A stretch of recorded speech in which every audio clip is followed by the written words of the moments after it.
네, 안녕하세요. KBS 스포츠 예술학원 학생 여러분. 스포츠 마케팅 수업 시간입니다. 오늘은 11주차 스포츠 소비자 행동 두 번째 시간입니다. 지난 시간에도 소비자 행동에 대해서 배웠죠. 네, 우리가 스포츠 소비자에 대한 행동. 지난 시간에는 충성도가 무엇인지에 대해서 좀 설명을 드렸습니다.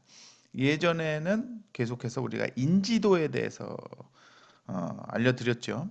인지도를 통해서 인지도는 우리가 어떤 기업이 있으면은 그거에 대해서 아는 거, 그렇죠? 그 업체가 있는지 없는지를 아는 거. 그래서 인지도가 높다. 그러면은 얼마나 많은 사람들이 그 업체를 알고 있느냐. 그렇죠? 삼성의 인지도가 높아요. 유럽 시장에서, 아프리카 시장에서 인지도가 높다. 뭐 이렇게 볼 수 있겠죠. LG는 또 어떻다. 그다음에 현대자동차 인지도가 삼성하고 비교할 때 어디가 더 높을까요? 이런 거죠. 애플하고 우리나라 애플이라는 핸드폰 그쪽 아이폰과 우리나라 LG 그 폰의 인지도, 유럽에서의 인지도, 아니면 아프리카에서의 인지도. 그랬을 때 어디가 더 높을까? 그러면은 얼마나 더 많은 사람들이 그거를 알고 있느냐, 그 상품이나 그 업체에 대해서 알고 있느냐, 이런 것들이 인지도죠. 예, 충성도는 누군가 그거에 대해서 더 지속적으로 구매하는 거. 그러면 소비자 만족도에 의해서 지속적인 구매가 이루어지는 것은 충성도라 그랬죠. 소비자는 그냥 일반적인 거고, 고객은 이제 그쪽 특정 제품을 구매하는 사람을 고객이라고 하는 거죠. 구매하면 고객이 되는 거죠. 그랬을 때 고객 만족도가 높으면 충성도가 높아지는 거죠. 그래서 지속적으로 고객 만족을 높이기 위해서 노력해야 된다. 이게 이제 지난번 시간까지입니다. 그러면 이번 11주차는 또 거기에 맞물려서 두 번째 소비자 행동론에 대한 설명을 드리도록 하겠습니다. 오늘은 조금 더 지난 시간에 비해서 시간이 길을 수가 있어요. 그러니까 마음의 준비를 하시고 수업을 들어주시기 바랍니다. 코로나 얘기는 안 하겠습니다. 네. 코로나 때문에 너무 짜증나요. 자, 어찌됐든 전체적으로 이제 설명을 드리면 소비자 행동 이걸 보면은 이제 뭐 여러 가지 스포츠 상품에 대해서 이제 구매를 하는데 이제 개인적인 영향 요인이 있고 어떤 외부적인 영향 요인이 있는 거죠. 그랬을 때 개인적인 영향에서는 이제 충성도를 배웠고요. 그다음에 오늘은 관여도, 뭐 동기, 뭐 자관, 학습, 라이프스타일 이런 것들을 이제 하나씩 나머지 것들을 좀 설명을 드리려고 해요. 그다음에 이제 외부의 어떤 환경적인 요소, 중요 타자 아니면 그런 이런 관련된 얘기들을 조금 설명을 드리고 그럼 전체적으로 이렇게 되어 있다. 우리 사회의 어떤 규범이나 가치, 지리적인 거, 기후적인 변화, 정치적인 거 이런 거는 우리가 통제할 수 없잖아요. 이거는 세상이 돌아가는 거니까. 어, 그런데 이제 통제 가능한 거는 마케터로서 어떤 마케팅 믹스 이런 걸로 통해서 고객한테 아니면 소비자한테 자극을 주는 거죠. 그리고 환경적인 요소를 몇 가지는 우리가 그 주변인 속에서 개인들한테 영향을 미칠 수가 있다는 거. 이건 마케터가 해야 될 요소고, 이거는 소비자들이 어, 가지고 있는 개인적인 거니까 여기에 우리가 요 안에서 마케터의 역할을 이 안에서 수행을 해야 된다. 마케터는 소비자의 어떤 내적인 개인적인 어떤 영향 요소들을 잘 파악하고 거기에 맞춰서 마케팅 활동을 펼쳐야 되는 거죠. 그럼 결국엔 뭐예요? 우리가 마케팅 믹스나 이런 건 배웠지만 이제 고객을 이해해야 된다. 왜? 만족도를 높여야 되잖아요. 고객 만족을 높여서 충성 고객을 만들어야 되잖아요. 그러니까 우리는 고객한테, 아니 고객이 아직은 아니죠. 소비자한테 인지도를 높여야 되고 충성도를 높여야 되고 소비자 만족도를 높여야 돼요. 그러면은 소비자에 관련된 나머지 부분을 우리가 조금 더 구체적으로 살펴보자. 그게 오늘 수업입니다, 여러분들. 자, 그래서 가장 먼저 관여도에 대해서 설명을 드리고자 합니다. 관여도는 environment라 해가지고 우리가 뭐 여기서 얘기하면 관여도라는 개념은 한마디로 얘기를 하면 소비자가 인지하는 제품의 중요성이라는 의미로 받아들이면 되는데, 이게 이제 그래요. 관심도라고 보면 돼요. 근데 이게 관심도 중요성이라고 하는 것보다는 이제 누군가가 어떤 제품에 대해서 관심이 생겼어요. 그러면은 관여가 되기 시작하는 거예요. 예, 처음부터 뭐 우리가 뭐를 살 건지 처음에 관심 자체가 없어요. 아무런 관심도 없고 아는 것도 없어. 그럼 관여도가 제로지요, 제로. 그런데 뭔가 사야 되는 욕구가 뭔가 생겼어. 그러면은 이제 관심이 시작되는 거죠. 그랬을 때, 그 부분을 이제 우리가 갑자기 학생들이 여러분들이 나이대가 되게 폭이 커가지고 예를 들기가 되게 힘들어요. 어린 친구들은 갑자기 뭐를 사게 될까요? 뭐 핸드폰은 다 가지고 있잖아요. 그러면은 이미 예전부터 처음 핸드폰 여러분들이 아예 어렸을 때는 핸드폰에 대한 관심이 없었지만 이제 핸드폰을 사야 될 나이가 되면은 그 핸드폰에 대한 관심이 생기죠. 그랬을 때 어떤 핸드폰이 좋은지 어떤 거에 대해서 관심에서 정보를 찾게 되죠. 그게 이제 관여가 시작되는 거예요. 그런데 저런 게 될 수 있겠나? 자동차? 자동차를 예를 들면 좋을까요? 뭐 자동차 이제 초등학교 때 뭐 자동차 구매하나요? 아니잖아요. 그렇죠. 근데 점점 크면서 이제 대학생이면은 나도 차를 살 수도 있겠네라는 생각이 들면서 이제 자동차에 대한 관심도 갖기 시작하죠. 그것도 좀 약한 것 같은데. 어려서부터 자동차를 좋아하는 친구들도 있잖아요. 그럼 관여도가 이미 거기서 시작된 거예요. 저 같은 경우는 자동차에 대한 관심이 중학교 1학년 때 생겼어요. 그때 르망이라는 자동차를 제 친구가 막 자랑을 하는 거예요. 이 르망이라는 그 옛날에 대우 자동차였는데 그 자동차 이제 키트 너무 옛날 얘기다. 하여튼 키트 같이 생긴 거예요. 그래서 되게 멋있게 생겨가지고 이 자동차에 대한 설명을 그 친구가 하면서 그거에 대한 자동차 관심이 생겼어요. 그러면은 자동차는 어느 회사에 어떤 자동차들이 있고 그거는 뭐 엔진은 어떻고 디자인은 어떻고 뭐 이런 것들에 대한 관심이 생겼어요. 그래서 뭐 모든 정보들을 그거를 막 습득하는 거죠. 예. 그래서 지금까지 이제 아직도 뭐 인터넷 보면은 유튜브나 뭐 이런 걸 주로 제가 보는 건 자동차예요. 신제품이 어떤 거 나오면은 어떤 거다. 이 제품은 어떻고 뭐. 그래서 혼자서 막 평가를 하는 거죠.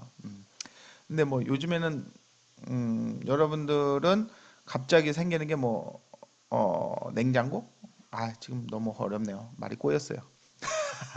어찌 됐든 뭔가를 구매하려고 하고 시작하기 관심이 시작되는 단계 처음 이제 알기 시작해서 거기에 대해서 정보를 찾아보고 하기 시작하는 단계가 관여가 시작되는 거예요. 관여가 시작된 거예요. 그러면은 관심이 시작되는 거죠.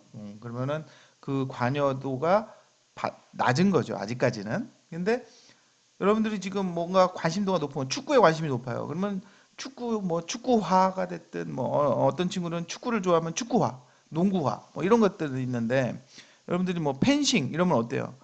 요가 그러면은 관심이 없어요. 관여도가 없는 거죠. 요가복에 대해서 여러분들이 뭐 발레 슈즈 뭐 이런 거 살라래요? 아니잖아요. 관심이 없어요. 관여가 아예 시작이 안 된 거예요. 그런데 뭔가 이제 새로 축구화를 사야 돼. 그러면 축구화에 대해서 정보를 이제 관여가 시작되면은 알아보는 거죠. 메이커나 어떤 기능이나 색깔이나 크기나 어디로 가면은 더 싸게 사고 막 이런 것들에 대해서 알기 시작하는 거죠. 그러면 관여도가 높아지는 거예요. 자, 그래서 소비자 입장에서 볼 때 중요한 제품, 가전제품, 자동차, 고급 뭐 이런 거 관여도가 높게 들어가서 제품을 사게 되는 거, 고관여가 되는 거고요. 그냥 관여가 낮은 수준에서 그냥 아유 뭐 하나 사주면 그냥 뭐 아무거나 뭐 사면 돼. 뭐 이런 거 있잖아요. 음료수 사 먹고 뭐 그냥 편하게 금방방 사고 크게 뭐 돈이 안 들어가는 거. 이런 걸 저관여라고 합니다. 그래서 개인이 어떤 대상에 대해서 갖는 관심도 이게 뭐 축구화, 농구화 이런 게 될 수도 있고요. 어떤 병원이 될 수도 있는 거죠. 여러분들 어디 치과 갈라래. 갑자기 이가 아파졌어. 치과 가야 돼. 그럼 동네에서 치과를 찾아보기 시작하죠. 여기 치과, 저기 치과, 이런 치과, 저런 치과, 의사는 어떤지, 뭐 비용은 어떤지, 가기 거리로 가기가 편한 곳인지 뭐 이런 거를 다 알아보잖아요. 그러니까 이게 그런 대상에 대해서 관심을 갖고 정보를 찾아보기 시작하는 게 관여도다. 관여도가 높다, 낮다. 자, 그래서 관여도의 중요성은 관여도를 이론으로 한마디로 정리를 하자면 고관여 제품의 경우는 의사결정을 할 때 되게 프로세스가 복잡하죠. 뭔가 하나 비싼 거 살라래요, 여러분들. 그러면은 자동차 사려면 비싸잖아요. 그러면은 잘 알아봐야 되죠. 뭐 개인에 따라서 비싸고 싸고도 다르지만 어떤 뭐 운동화를 하나 살라래도 이번에 갑자기 이제 보통 맨날 사는 운동화에서 조금 요번에 신경 써서 비싼 걸 하나 사볼까라는 생각이 들 수 있죠. 그러면 되게 비싼 고가의 운동화를 사기 위해서라도 아, 많이 알아보죠. 그러면 그거는 고관여 제품이 되는 거예요. 저관여 제품의 경우는 이제 소비자가 의사결정 프로세스가 단순하다 이런 거죠. 그러면 이제 소비자군에 따라 완전히 이제 다르다는 게 문제죠. 관여에 대해서 누구는 고관여 되게 고관여인데 알고 보면 딴 사람은 이 정도는 뭐 그냥 사는 거죠. 따라서 또 저관여가 될 수도 있는 거예요. 그래서 이제 어떤 제품군이냐, 뭐 신발을 사느냐, 옷을 사느냐, 냉장고, 가전제품을 사느냐 이런 거에 따라서도 달라질 수도 있고요. 제품의 형태, 상표, 모델 속성 이런 거에 따라서 관여 수준이 달라지는 거죠. 아까 인지도는 인지도 수준이 높고 낮고가 아니라 얼마나 많은 사람이냐 이런 거잖아요. 근데 관여도는 한 사람이 얼마나 깊게 관여되어 있느냐 이거에 따라서 그거가 좀 다른 개념인 거죠.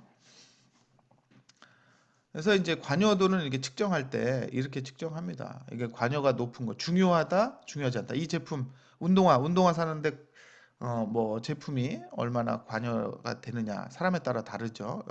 개인에 따라서 이제 뭐 농구화, 축구화, 축구 좋아하는 친구들은 축구화에 대한 관여도가 높겠죠. 축구가 중요해요, 중요하지 않아요. 근데 이런 거죠. 뭐 여학생들이나 뭐 이렇게 제가 수영복으로 예를 들까요? 그러면 수영 갑자기 학교에 수영 수업이 시작됐어요. 그럼 여러분들이 수영 수업을 필수로 들어야 돼요. 그럼 필수 과목이다. 그랬을 때 수영복, 수영 용품들을 사야 되는데 어떤 학생은 어려서부터 수영을 되게 많이 해왔어. 계속 해왔어. 어떤 학생은 수영을 안 해, 싫어해. 그런데 요번에 수업 때문에 들어야 돼. 그랬을 때 수영복에 대한 중요성, 수영복 중요하다, 중요하지 않다. 그랬을 때 맨날 사오던 친구들한테는 맨날 수영을 오랫동안 해온 친구들은 수영복 되게 중요하죠. 메이커가 뭐냐, 기능이 어떤 거냐 되게 중요하죠. 관련도가 크고 의미가 크죠. 근데 그렇지 않은 친구들은 이번 수업만 어떻게 하면 돼? 그럼 뭐 그렇게 중요하지 않아. 아무거나 어떤 거든 그냥 사면 돼. 가격 적당히 맞춰서 사면 돼. 그런 건 관여도가 낮은 거예요. 이해 가죠? 그래서 어떤 유용하다, 가치가 크다, 중대한 것이다. 이쪽이 관여도가 높은 겁니다. 알았죠? 그렇게 해서 여기가 0이고 1, 2, 3, 마이너스 1, 2, 3, 마이너스 1, 2, 3. 예. 그래서 이 점수에 따라서 이제 관여도가 높고 낮은 게 이 사람이 그럼 우리 학생들 뭐 30명이야. 그러면 수영복에 대한 관여도를 측정할 수 있겠죠. 그러면 누구는 관여도가 크다, 누구는 낮다, 뭐 이런 것들. 그러면은 관여도 큰 사람한테는 더 정보를 어떤 정보를 제공할까? 여러분들이 어, 뭐 수강생 30명 중에 물어보는 게 이제 틀릴 수 있겠죠. 관여도가 높은 친구들이 수영복을 선생님 수영복 살라는데 어떤 걸 사면 좋을까요? 어디서 사면 좋을까요? 그랬을 때 관여도가 높은 학생한테 제공해야 될 정보와 관여도가 낮은 학생한테 제공해야 될 정보가 다른 것이죠. 거기에 맞춰서 우리가 이제 대응을 해야죠. 그랬을 때 우리 학교 수영장 앞에 거기 매장에 가서 사면 돼. 그랬을 때 그 매장의 주인 또한 오는 손님이 관여도가 어느 정도인지 생각을 하고 거기에 맞든 대응을 했을 때 잘 팔을 수 있겠죠. 근데 관여도가 낮은 학생한테 뭐 뭔가 그냥 가격에 맞춰서 기능에 맞춰서 이렇게 해주면 되는데 뭐 고퀄리티로 막 하고 그러면 쓸데없는 시간 낭비가 되는 것이죠. 그러면 학생이 갔다가 여기 너무 비싸 그리고 딴 데 갈 수 있는 거예요. 하여튼 관여도라는 건 이렇게 중요한 부분입니다. 고객 맞춤으로 갈 때. 그러면 고관여도 제품의 특징, 가격적으로 고가의 제품이고 잘못된 의사결정이 이루어질 경우에 구매자 구매 당사자에게 큰 피해가 예측되는 제품이 고관여도 제품이다. 제품 구매의 과정이 복잡하고 긴 시간이 걸린다. 그렇죠. 하나 살려면은 많은 정보를 인터넷에서 정보를 막 찾죠. 그리고 그걸로 끝나지 않지요. 또 주변에도 물어보고 또 사본 사람들의 제품에 대한 정보뿐만 아니라 구매한 사람들의 의견들이 있는 것들도 보고 동영상도 보고 뭐 이렇게 여러 가지를 보죠. 그래서 정보 탐색에 많은 시간이 소요되지만 또 그렇게 요거 부분 되게 중요합니다. 고관여도 제품의 특징은 이런 게 있다. 그렇지만 이러한 고관여 제품이 일반적인 특징이 있는 그대로 받아들여진 건 큰 오류죠. 사람에 따라 다를 수 있잖아요. 고소득자일 수도 있고 저소득자일 수도 있고 연령대가 높고 낮고 이거에 따라서 이게 다 다른 거예요. 그래서 너무 편협하게 그러니까 마케터의 입장에서 봤을 때 뭐 그냥 이건 비싼 제품이니까 이건 고관여 제품일 거야. 뭐 이렇게 생각을 하고 접근을 할 필요는 없다는 거죠. 이게 또 고소득자인 사람한테는 이게 저관여일 수도 있기 때문에 어떤 대상한테 이것을 소개하느냐 그거에 따라서도 차이가 날 수 있으니까 잘 판단해서 해야 되는 거예요. 네, 고정관념, 잘못된 고정관념 있으면 안 됩니다. 네.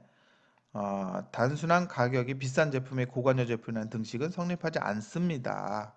이러한 고관여 제품은 소비자에게 중요한 제품이나 서비스라는 개념에서 접근해야 됩니다. 네.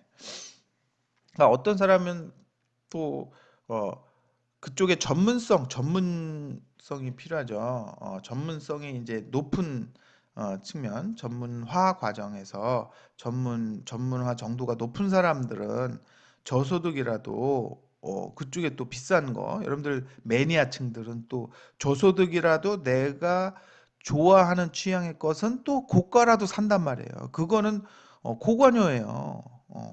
그래서 거기에서 또 다르게 느껴질 수 있는 거예요. 내가 어, 그 전문화 정도에 따라서도 이 고관여, 저관여가 완전히 달라질 수 있다. 어쨌든 그냥 일반적인 얘기를 하고 있는 거라는 걸 알아두시면 됩니다. 저관여 제품의 특징은 가격적으로 저가 제품이고 잘못된 의사결정이 이루어지더라도 구매 당사자에게 별다른 피해가 발생하지 않는 제품이다. 그다음에 제품 구매의 과정이 단순하고 짧은 시간 안에 이루어진다. 정보 탐색에 대한 시간이 거의 발생하지 않는다. 네. 목이 목이 물을 좀 가져올 걸 그랬네요. 이러한 저관여 제품 또한 고관여 제품과 마찬가지로 저가 제품은 저관여 제품이라는 등식은 성립하지 않습니다. 소비자에게 별로 중요하지 않은 제품이라면 개념에서 접근해야 합니다. 예, 예 이렇게 어떤 예, 이렇게 해서 좋겠습니다. 다음으로 넘어갈게요. 그래서 관여도로 할 때 이제 소비자의 특성, 관여도가 이제 영향을 미치는 거죠. 관여도에 이제 영향을 미치는 게 소비자 특성도 영향을 미치고 제품 특성도 영향을 미치고 상황적 특성도 또 영향을 미칩니다. 그래서 지속적인 관여도가 있고 상황적 관여도가 있다. 지속적인 관여도 어려서부터 계속해서 관심을 가지고 아니면은 뭐 일시적으로 나타났던 관심에서 사라지는 게 아니다. 그래서 꾸준하게 관심을 가지고 거기에 정보 탐색하고 이렇게 해 나가는 부분이 있고 상황적인 관여도는 일시적으로 이제 나타났다가 사라지는 관여도인 거죠. 그래서 지속적인 관여도는 어떤 제품이나 활동의 개인적인 관련성이 지속적으로 되는 거고 과거의 경험을 기억을 해서 저장한 후에 어떤 개인적인 관련성의 수단, 목적 사슬이 만들어지는 거죠. 그래서 의류 같은 거, 디자인, 색상 이거 계속해서 우리가 써야 되는 거잖아요. 그래서 동료들도 생각하고 동료들 사이에서 어떤 우월감도 갖고 싶어 하고 그렇기 때문에 지속적인 관여도가 만들어지는 거고요. 상황적인 관여도는 일시적으로 관련성이 이제 단기간 나타나는 거죠. 그래서 뭔가 상황에서 누군가의 선물을 갑자기 뭐 이렇게 휴지 같은 거 갑자기 집들이 할 때 하는 거나 아니면 친구가 뭐 생일 선물 뭐 이렇게 사주는 거 있잖아요. 그러면은 지속적인 관여도가 아니라 상황적인 관여도가 되는 것이죠. 이런 관여도가 합쳐져서 이제 전체적인 관여도, 감지된 관여도가 나타나는 겁니다. 네. 그래서 어, 그런 고객에 대한 이런 관여도를 잘 파악한 마케터로서 파악해야 될 필요가 있는 거죠. 이제 관여도에서 넘어갔습니다. 두 번째 영향 변수, 태도입니다. 태도. 태도는 뭔가 물건이나 대상에 대해서 지속적으로 갖고 있는 마음의 양태를 태도라고 하죠. 그래서 물건을 살 때는 어떤 물건, 특정 물건에 갖는 지식, 그렇죠? 그리고 긍정적이거나 부정적인 감정 이런 것들을 태도라 그래요. 근데 이 태도는 또 우리가 구분을 해볼 수가 있어요. 인지적, 감정적, 행동적 태도라고 얘기를 해요.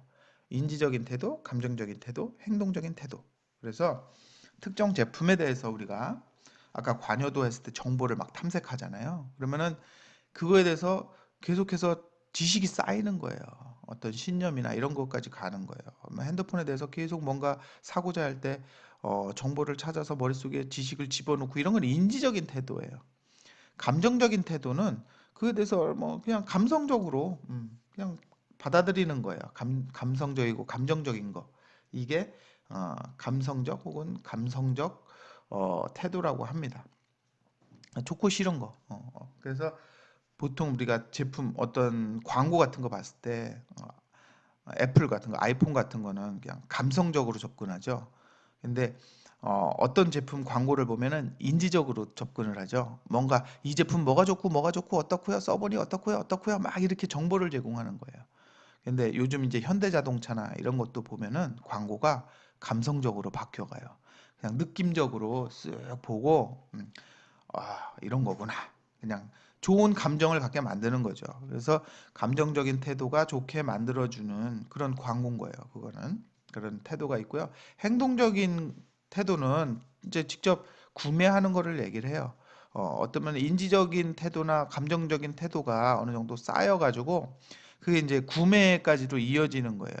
여러분들 계속 어, 뭔가를 살 때 정보만 탐색해서 알아보기만 하고 안 사고 이럴 때 있죠. 또 감정적으로도 그냥 좋아서 그냥 행하는 거에 있는 거죠. 근데 감정적으로 이제 좋고 나쁘고만 판단하는 거죠. 근데 이런 것들이 쌓였을 때 인지적인 태도와 감정적인 태도가 쌓였을 때 행동적으로 실제적으로 구매로 이루어지게 되는 거예요. 그리고 지속적으로 구매하는 태도 이런 것들이 만들어질 수 있는 거죠. 그래서 여러분들이 이거를 평면적으로 수평적으로 이렇게 보면 안 돼요. 인지적, 감정적, 행동적이 같이 있다라고 보면 안 되고요. 인지적인 거와 감정적인 것들이 어떤 서로 계층적으로 쌓여서 나중에 행동적으로 나온다라고 보시는 게 좋습니다. 이 태도는. 그리고 또 태도는 또 좋고 나쁘고의 그런 게 많이 쌓여 있어요. 그래서 여러분들이 감정적인 태도를 가지게 만들어주는 게 되게 중요하고 그럴 때는 또 감정적인 태도가 만들어지는 게 인지적인 태도가 쌓인 이후에 감정적으로 좋아하는 게 만들어질 수 있고요.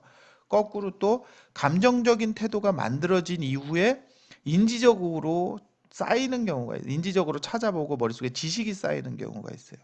그러니까 이거를 하나만 보는 게 아니라 종합적으로 같이 이제 맞물려서 인지적인 정보도 고객한테 제공하고 또 감성적인 터치도 제공하고 그랬을 때 나중에 행동적으로 지속적으로 구매하게 만드는 구매 의도가 만들어지는 태도를 우리가 만들어 줄 수 있는 거죠 고객한테. 그렇기 때문에 이 태도 요인도 우리가 잘 알고 있어야 된다 이렇게 생각하시면 됩니다. 결국에는 여러분들이 생각해야 될 거는 태도에는 고객들의 태도는 인지적, 감정적, 행동적 태도 요소들이 있는데 그것이 각각 어떤 특징이 있고 또 요것이 그냥 평면적으로 있는 게 아니라 서로 유기적으로 그리고 어떤 단계 다음에 다음 단계로 넘어가고 이런 게 있다. 인지적, 감정적, 행동적이 맨 마지막에 행동적인 게 나온다. 뭐 특수한 경우에는 행동이 먼저 나오고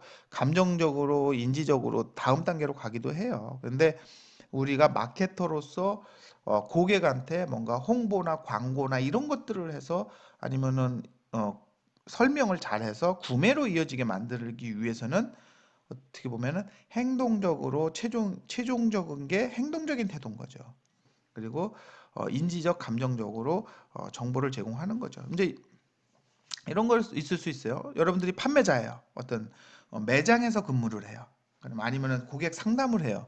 그랬을 때 최종적으로 행동적 태도를 만들어주는 게 최종 목적이 되는 거죠. 계속 구매가 이루어지게 만드는 거니까. 그랬을 때 판매자의 어떤 어, 모습, 감정적으로 이렇게 좋게 만들어주는 요소, 아니면은 매장의 분위기를 어떻게 만드는 요소, 이런 것들이 감정적으로 접근할 수 있는 거죠. 인지적인 거는 어떤 정보를 제공하는 거죠. 이 제품에 대해서 이렇고 저렇고 해서 정보, 좋은 점, 나쁜 점, 뭐 이건 어떤 특징이 뭐가 있어요라고 계속 정보를 제공해 주는 것이죠. 그래서 태도를 만들어 주는 거예요.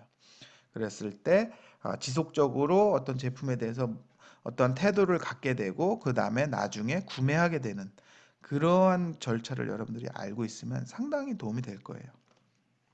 그다음에 동기 요소죠. 누군가 뭔가를 제품을 살 때 그거 왜 샀어? 이거에 대한 답이 동기예요.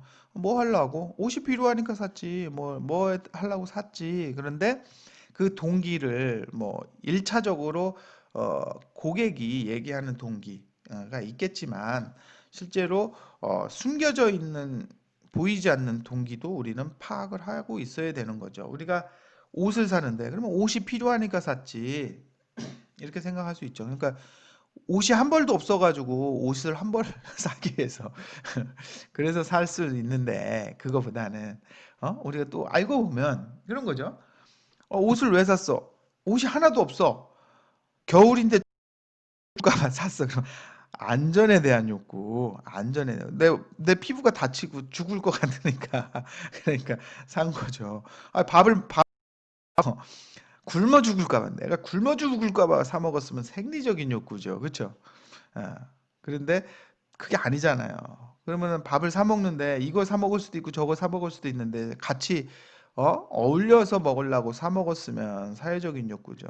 또 누구한테 또 옷을 사 입었는데 이거를 살 수도 있고 저거를 살 수 있고 어차피 집에 옷은 있어. 근데 유행 따라 더 예쁜 옷, 더 좋은 옷을 사려고 했어. 그러면 사회적인 욕구일 수도 있고 존경의 욕구. 보통 이제 남한테 잘 보이고 있어 보이려고 더 멋있어 보이려고 그러면은 뭐예요? 존경의 욕구잖아요. 되게 높은 단계의 욕구예요.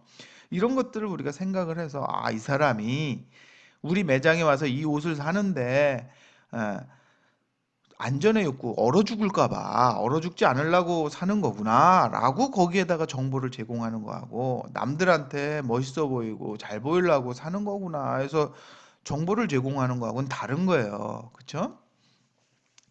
그런 거. 또 어떤 사람은 되게 뭐 관여도가 매우 높아요. 그리고 그쪽에 어떤 덕후야. 그러면은 자아 실현의 욕구일 수 있는 거예요. 이거는 남한테 잘 보이려는 것도 존경의 욕구도 있겠지만 정말로 이거는 내가 남들 하나도 모르는 거 이건 나만 알고 해서 딱 이걸 알면은 그냥 이야, 난 진짜 이 정도로 엄청난 사람이야. 뭐 이런 고급 정보를 제공해야지. 그런 사람들한테는 아주 남한테 이거 고객님한테 제공하는 정보인데요. 이거 남한테는 안 알려줘요. 뭐 이런 식으로 알려줘야 되는 거죠. 여기 5단계 아주 높은 수준입니다. 네, 하여튼 이런 동기, 그 사람들이 왜 사는지에 대해서 동기를 좀 파악하고 판매하면 더 좋겠죠. 마케터로서. 그다음에 자아관, 자기 개념이라고도 하기도 하고요. 자아 개념을 셀프는 자아도 되고 자기도 되는 거죠. 컨셉 그런 거를 자아관이라고 너무 이렇게 한 것 좀 이렇게 좀 우리 저기 자기 개념이라고 요새는 많이 불러요. 그다음에 개성, 이 자아관에는 사람이 개성 있으려고 하는 거 있잖아요. 그리고 지속적으로 변하지 않는 개인의 행동 패턴, 개성. 요즘 개성 되게 중요하죠. 자기가 어떤 개성 있어 보이려고 하는 게 많잖아요. 예, 예. 그래서 옛날에는 무조건 똑같은 거 그냥 아무거나도 샀으면 되겠지만 요즘에는 개성 있게 꾸미는 걸 좋아하잖아요. 그러니까 개성 부분들을 되게 잘 생각을 해야 됩니다. 그래서 마케팅 담당자는 소비자의 개성과 제품을 연결시켜서 구매를 유도하는 것이 중요하죠. 그러니까 누구나 똑같이 접근하면 안 되는 거예요. 오는 소비자 아니면 소비자 특성에 따라서 거기에 맞춤식으로 뭔가 제품을 설명을 해야 되는 거죠. 제품 판매하고 뭐 광고하고 이렇게 되죠. 맞춤식. 그래서 요즘에는 옛날에 이제 TV에서 광고하는 거는 어떤 게 있어요. 여러분들이 소비자의 맞춤식으로 가는 게 드라마다 어떤 드라마가 어떤 대상한테 노출되는 청소년한테 노출되는 어떤 그 드라마 그러면 뭐 교복 광고 막 이런 것들도 많이 나오잖아요. 청소년한테 맞춤식으로 많이 나오는데 그런데 가정주부들이 보는 드라마다. 그럼 거기에 맞춰서 이제 또 광고들이 나오죠. 그리고 또 남성들이 주로 보는 스포츠 경기다. 그러면 또 거기에 맞춰서 광고들이 나오죠. 이제 이런 TV 광고들은 주로 이제 그렇게 나오다가 요즘에는 어때요? 인터넷, 유튜브 뭐 이런 거 많이 보잖아요, 영상이. 그러면은 그 개인 특성에 맞춰서 요새는 더 광고가 세분화됐죠. 그래서 주로 이러한 영상들을 보는 사람들은 어떤 연령대, 성별, 남자, 여자, 뭐 그리고 또 고객에 따라 고객 맞춤식으로 가죠. 이 영상을 보는 고객이 누구다. 그럼 이 고객은 페이스북이나 유튜브나 이런 걸 많이 쓰다 보면은 뭐 구글이나 이런 걸 많이 쓰다 보면 이 사람 이 업체가 자동으로 어, 나의 아이디를 가지고 내 아이디가 어떤 것 검색들을 많이 했는지에 따라서 맞춤식으로 광고가 나와요. 근데 예를 들면 이제 이런 거죠. 제 아이디를 가지고 유튜브에 이제 우리 집 애기들이 유튜브 제 계정을 가지고 뭐 검색을 많이 했어요. 뭐 그러면은 어, 관심사가 뭐 장난감이야. 막 그러면은 저는 관심 없는데 제가 뭔가 동영상을 보다가 중간에 광고 나올 때는 애들 뭐 장난감에 대한 광고가 나올 수도 있는 거죠. 그러니까 좀 잘못된 거지만 어찌됐든 그런 고객 맞춤식으로 이런 광고가 요새 잘 나오고 있다. 개성을 중시하는데 거기에 맞춤식 광고가 잘 나올 수 있는 조건이 갖춰졌죠. 옛날에 비해서. 그리고 고객은 이제 개성도 있고 이제 자기 개념을 가지고 있죠. 그래서 자아에 대해서 우리가 생각을 해보면은 세 가지가 있다라고 여기서 얘기를 하는데 현실적인 자아, 실제 나의 자아, 자아, 그리고 나의 미래적인 자아, 미래 내가 이렇게 되고 싶은 자아가 있어요.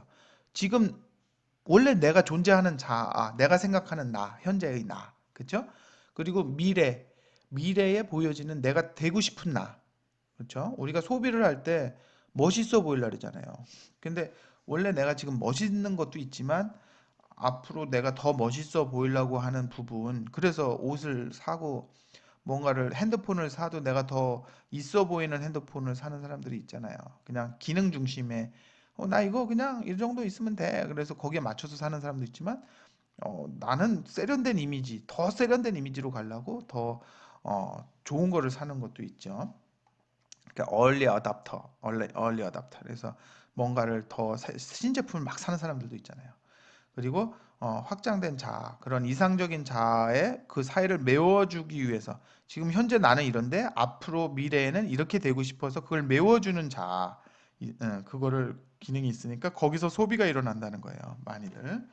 그래서 확장된 자아는 명품의 구매나 고급 서비스 경험을 통해서 이루어진다.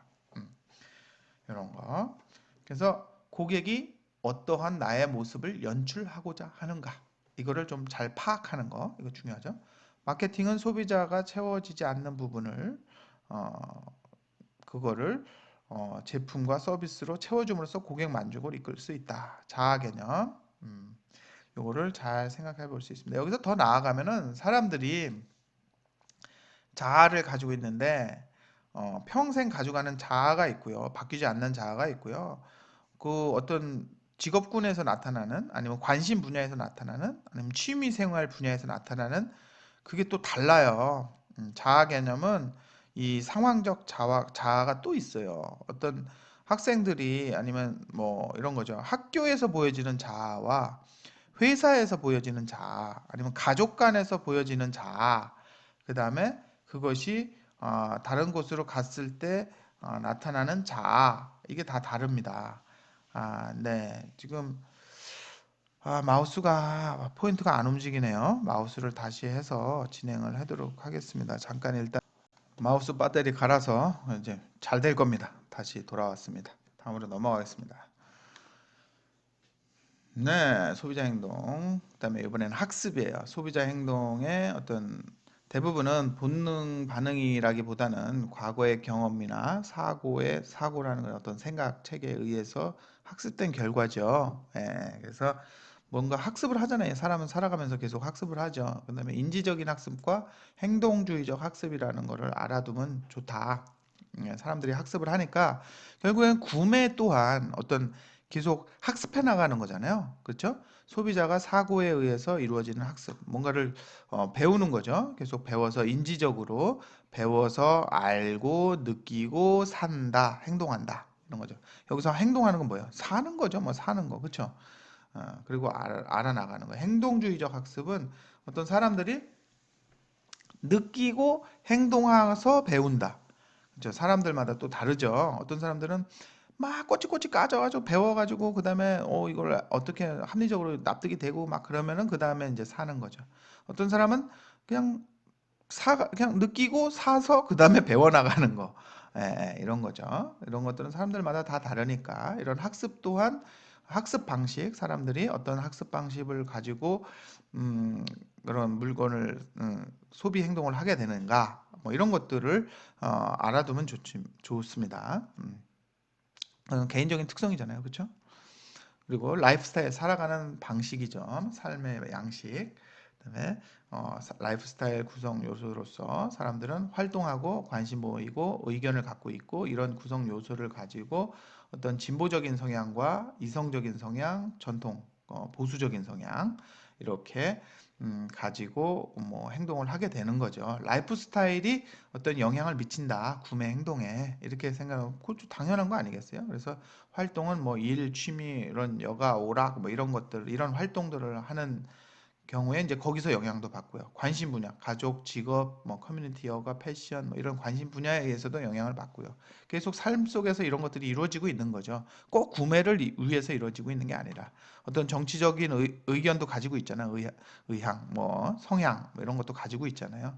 그다음에 경제, 사회, 교육, 그런 것들에 대한 자기의 의견을 가지고 있습니다. 이런 것들이 종합적으로 이제 구매에 영향을 미치겠죠.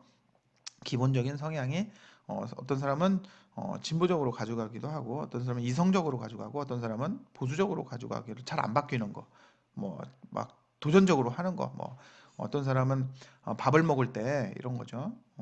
보수적인 성향을 가진 사람은 밥을 먹을 때 계속 먹던 거 계속 먹어요. 아니면 식당을 가도 계속 그런 데 가요. 근데 진보적인 성향을 가진 사람은 어, 요거 새롭게 맛을 보는 거예요. 새로운 식당을 개척해 나가고, 새로운 메뉴를 찾아 나가고, 막 이런 거예요. 밥 먹을 때도. 이성적인 성향을 가진 사람은 뭔가 계속 합리적으로 가격 대비 어떤 영양 가치 뭐 이런 것들을 다 분석을 해가지고 식당을 고르는 것이죠.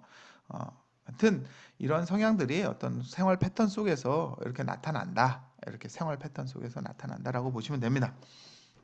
그다음에 여기서 더 나아가서는 생애 주기가 영향을 미치죠. 그래서 우리가 어려서부터 점점 성장해 가면서 아동기, 뭐 청소년기, 성인기, 20대, 30대, 40대, 50대, 노년기 뭐 이렇게에 따라서 소비 성향이 다 다르잖아요. 그렇죠? 그거에 따른 거를 잘 파악하는 게 중요하고요. 또 성별에 따라서 남자와 여자와 소비하는 게 완전히 다르죠. 그런 거를 잘 파악하는 것도 중요하고요. 직업에 따라서도, 소득에 따라서도 많은 차이를 보입니다.